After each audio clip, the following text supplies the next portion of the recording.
Hi అమ్మా, అందరికీ good morning. అందరు బాగున్నారా? నేనైతే చాలా బాగున్నాను. మీరందరూ కూడా బాగుండాలని మనస్ఫూర్తిగా భగవంతుని కోరి ప్రార్థిస్తున్నాను. మీకు ఒక వెరైటీ పచ్చడి చూపిస్తాను. ఇప్పుడు సీజనల్ అనమాట. ఇది అందరూ తెచ్చుకొని సార్ ట్రై చేయండి, చాలా మంచిది.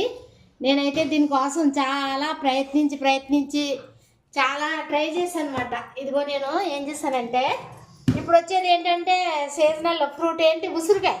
తెలుసు కదా మీకు. ఆ ఉసిరికాయలు తెచ్చుకొని ఇదిగో చూడండి, నేను ఇవన్నీ కలిపి పిక్కలు తీసేసి కడిగేసి ఎండబెట్టానమ్మ. ఫస్ట్ ఎండబెట్టి దాన్ని వచ్చి పిక్కలు తీస్తాను. ఎండిపోతాయి కదా, ఇలా నొక్కితే పిక్కలు వచ్చేస్తాయి అనమాట. ఇవన్నీ మీకు చూపించలేదు, ఇలా చేద్దామని అనుకోలేదు. ఇప్పుడు అనుకోకుండా గుర్తొచ్చి చేస్తాను అనమాట. ఇదంతా ఇలా పౌడర్లా చేసుకుని మిక్సీలో వేసుకుని, పిక్కలు లేవు కదా, పౌడర్ అయిపోద్ది. ఒక డబ్బాలో పెట్టేసుకున్నాను. దీంతో మనం పులిహోరలు చేసుకోవచ్చు, కొబ్బరికాయ పచ్చళ్ళు వేసుకోవచ్చు. ఇదిగో మామూలుగా కూడా పచ్చడి చేసుకోవచ్చు అన్నమాట. ఇది మా అమ్మ వాళ్ళు ఉన్నప్పుడు, మా నాన్నమ్మ వాళ్ళు కూడా చేసుకోవాలి. ఇది చాలా ఇష్టంగా తినేవాళ్ళు. అందుకని మీకు చెప్పిందమ్మి, ఈ ఇప్పుడున్న సీజనల్గా మీరు అందరూ కూడా ట్రై చేసుకుంటారని. 1 కేజీ అన్నమాట ఉసిరికాయలు. ఇప్పుడు మళ్ళీ నేను రప్పించి దీన్ని బట్టి ఇంకో 2 కేజీలైనా ఇలా రెడీ చేసుకుని డబ్బాలు పెట్టి ఫ్రిడ్జ్లో పెట్టేసుకుంటే ఎన్నాళ్ళైనా పాడవద్దు అనమాట. ఓకేనమ్మా. ఇదిగో ఇందులో ఏమేసానంటే ఎండుమిరపకాయలు, ధనియాలు, జీలకర్ర, ఎల్లుల్లిపాయలు వేసి కొద్ది కరివేపాకు కూడా వేసాను. కొంచెం కరివేపాకు కూడా వేసాను.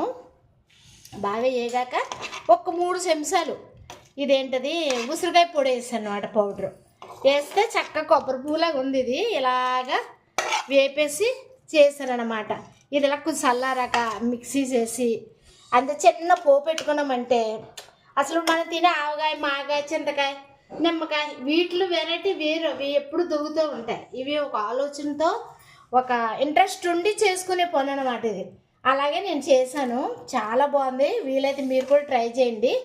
ఇంకా నేను చూపించొచ్చుది చేసి వీలైతే పెడతాను వీడియో మీకు. మళ్ళీ ఇది చక్కగా రుబ్బేసి పచ్చడి చూపిస్తాను. పోపు పెడితే ఎంత అసలు చట్నీలు కూడా వేసుకోవచ్చు. పచ్చడి ఇడ్లీ చట్నీ, అట్లా దోశలో కూడా వేసుకోవచ్చు. పులుపులుగా ఉంటుంది, ఎంత బాగుంటుందో.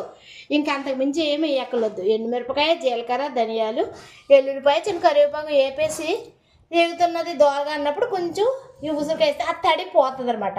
ఉప్పేసి ఇవన్నీ పౌడర్ చేసి పెట్టాను. ఇంక పాడవద్దు అందులో. ఇంక ఇందులో నేను ఉప్పే లేదు, ఆ ఉప్పే అది అలా సరిపోద్ది మనకి. ఓకేనమ్మా. మీరు కూడా వీలైతే ట్రై చేసి చూసి ఎలా ఉందన్నా కామెంట్ పెట్టండి. ఓకే తల్లి, బాయ్. హాయ్ అమ్మా, ఇదిగో చూడు పచ్చడి అంతా అయిపోయింది.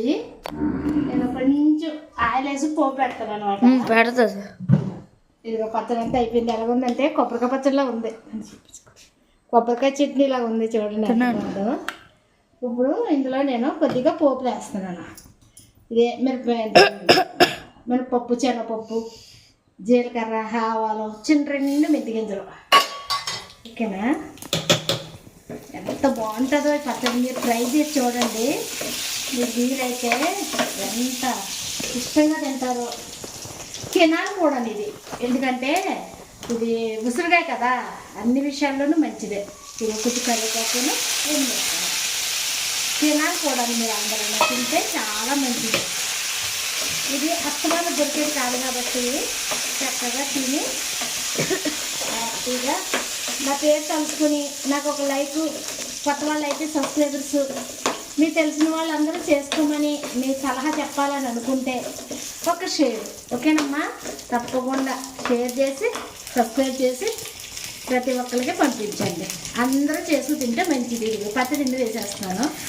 మామూలు పచ్చడి అయితే వేరే గిన్నెలో తీసి మనం చేసుకుంటాము, అందులో పోపు వేసుకుంటాము. కానీ ఇలా కాదు, ఎందుకంటే కొద్దిగా వేడి నీళ్ళు పోసి ఇబ్బంది, చల్లనీళ్ళు కాదు.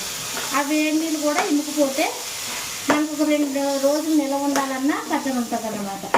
అందుకని చిన్న సింగిలో పెట్టి ఈ పచ్చడి ఇందులో వేసాను. ఇంకా అంతకని ఏమి కాదు. ఓకేనమ్మా. చూడండి, చూసి మీరు అందరూ కూడా ఇష్టపట్టుకుని తిని నాకు చెప్పండి ఎలా ఉంది అనేసి. చాలా బాగుంటుంది పచ్చడి. అమ్మ ఎంత బాగుందో పచ్చడి. కనిపిస్తుందా? బాగా కనిపించేలా తీరా బాబు మనవడు గారు. మా మనవడు వేస్తున్నాడమ్మా, అందుకని బతిమాలి లంచాలు పెట్టవలసి వస్తుంది. చూడు ఎంత బాగుందో. ఎండుమిరపకాయ, కరివేపాకు, పచ్చరిపప్పు, మినపప్పు పోపులు అన్నీ వేసి చక్కగా చేసిన చిన్న పచ్చడి. ఇది సేలయ్యాక అయిపోయిన తర్వాత మళ్ళీ ఇంకోసారి చేసుకుని టేబుల్ మీద పెట్టుకోవడం బాగుంటుంది. ఓకేనమ్మా, చూడండి అందరూ మీరు కూడా ట్రై చేసి తిని హ్యాపీగా ఉండండి. ఓకే అమ్మా, అందరికీ హ్యాపీ సంక్రాంతి. 2025 వెళ్ళిపోయి 2026లో మనందరం సంక్రాంతి పండుగ హ్యాపీగా చేసుకుంటాం కనుక ఉసిరికాయలు కంపల్సరీ తినాలనేది నా ఆశ. ఓకే తల్లి, బాయ్.